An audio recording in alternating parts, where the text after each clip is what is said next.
At the end of 2023, I made a video challenging critics' opinions of 3 less than acclaimed movies in their eyes. And as promised in that video, I am back to give one of those movies its own personal debunk video. Why do I refuse to shut up about this harmless children's film, you may ask? Because the internet refuses to shut up about this harmless children's film. If you just don't like the movie, that's fine. And now I'm constantly being bombarded by videos making cheap and petty blows about it. I can't be the only one who thinks this is getting ridiculous. What's next? Shamelessly bombarding Netflix's Last Airbender show? Or Kung Fu Panda 4 despite their moderate success?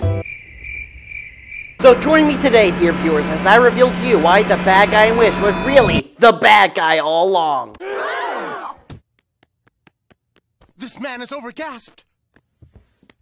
Now, because we're not covering any one theory video in particular, I'll be breaking down Magnifico's and even Asha's character throughout the entire movie. And if you're not seeing the well-done Shakespearean tragedy in this movie like I am, you might just change your mind. Where'd you get the skull from? My basement. What? Let's start off by showing how Asha and Magnifico view the wishes differently. During the song at all costs, and apologies for what you're seeing on screen right now, I couldn't find an official clip. We see this difference on screen for all to see. Asha sees the people behind the wishes and how much they mean to them. Meanwhile, Magnifico only sees the wishes as his precious collection. And as I mentioned in my critics debunk video, that is his whole plan in a nutshell. As much like in our own world, when people's morale and faith are at their lowest, that is when they're at their most desperate. And when the people are desperate, that is when they're most inclined to listen to anyone offering salvation in exchange for independent thought. Just like what we see happen to the citizens of Rosas in the movie. The next point of interest I want to bring up is a line from Magnifico himself. When commenting on Grandpappy Disney's wish, he states that it's too vague to grant and may result in revolt against the kingdom. And to a lot of people, this excuse sounds about right, except for the fact we can literally see into the wish and know it's about music, not a coup. Also, keep this idea of a revolt in the back of your mind. If you've seen the movie, you know it's gonna come back later. So after forcing Asha to watch her grandpa get his heart broken at the wish ceremony, he's an